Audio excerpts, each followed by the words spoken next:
ये एक समय की बात है। एक हरे भरे और जीवंत जंगल में मोमो नाम का एक चतुर बंदर और चार्ली नाम का एक मिलनसार मगरमच्छ रहता था।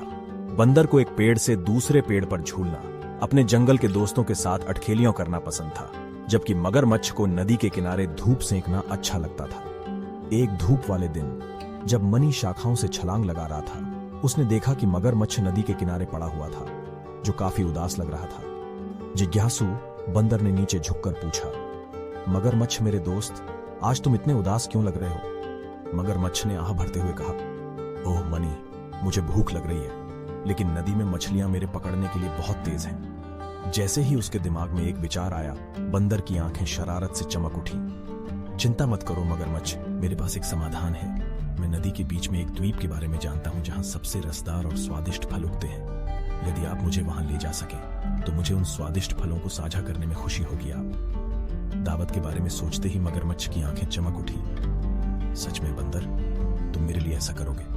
बेशक मगरमच्छ, आखिरकार हम दोस्त हैं, बंदर ने आंख मारते हुए उत्तर दिया। और इसलिए अगली सुबह बंदर वापस मगरमच्छ पर चढ़ गया और वे अपने साहसिक कार्य पर निकल पड़े। जैसे ही वे नदी के बीच में पहुंचे, बंदर चिल्लाया, देखो मगरमच्छ, वहां द्वीप है। मगरमच्छ उत्साहित हो गया और उत्सुकता से द्वीप की ओर तैरने लगा। लेकिन जैसे जैसे वे निकट आए, बंदर की अभिव्यक्ति गंभीर हो गई। मगरमच्छ, मुझे बस कुछ याद आया, द्वीप जादुई है और केवल वे ही जो वास्तव में योग्य हैं, वे इस पर कदम रख सकते हैं। तुम्हें मुझसे वादा करना होगा कि जब तक हम नदी तट पर वापस नहीं आ जाते, तब तक तुम कोई भी फल नहीं खाओगे। मगरमच्छ निराश होने के बावजूद मणि अनुरोध पर सहमत हो गया और उन्होंने एक साथ द्वीप का पता लगाया। बंदर ने सबसे सुंदर और रंग बिरंगे फल तोड़कर एक टोकरी में रख लिए। जैसे ही वे जाने वाले थे, बंदर ने फिसलकर गिरने का नाटक किया और फलों को चारों ओर बिखेर दिया। अरे नहीं मगरमच्छ, हमारे अनमोल फल, क्या आप उन्हें इकट्ठा करने में मेरी मदद कर सकते हैं? बंदर को फल इकट्ठा करने में मदद करने के लिए मगरमच्छ उत्सुकता से पानी से बाहर कूद गया।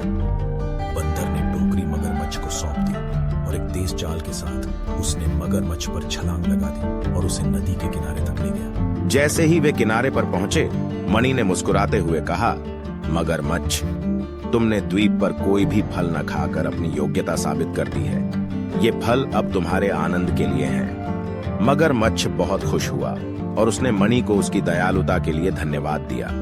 उस दिन से उन्होंने स्वादिष्ट फल साझा किए और भी करीबी दोस्त बन गए। और इसलिए चतुर बंदर और मगरमच्छ जंगल में सद्भाव से रहते रहे, अपने कारनामों और व्यवहारों को साझा करते रहे, सभी को दोस्ती और चतुर सोच का असली मूल्य सिखाते रहे।